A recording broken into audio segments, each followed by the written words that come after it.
السلام عليكم. اليوم سوينا عروض مختلفة حتى تستفيد أكثر من باقي العروض والتخفيضات. بلشنا بالأشياء المهمة اليوم بالخضروات والفواكه وباقي الأقسام بالسرع.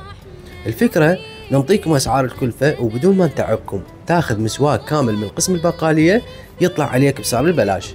خلي أذكر لكم الأسعار مثلا، يعني اليوم الطماطة ب 650 دينار، بدل ما تاخذها ب 750 تقدر تاخذ يعني أكثر من كيلو، وتقدر تجمع وياها الخيار هم 650، الباذنجان ب 650، التفاح ب 750، البرتقال السوري ب 750، الرمان ب 1850، الرق ب 500 دينار، البطيخ ب 1000، والموز ب 1000 وربع. كل المواد تقريبا صار عليها تخفيض. هسه اكتبوا لنا رأيكم بالتعليقات، شنو رأيكم بالأسعار الجديدة لقسم البقالية؟ حلوة تناسب الجميع، بها مشكلة؟ احنا ننتظر آرائكم، وهمنا الوحيد راحتكم وخدمتكم والفائدة اللي تستفيدوها من مول أهل الخير نادر. العنوان مالتنا الحلة نادر الثانية، الشارع الخدمي، مول أهل الخير نادر.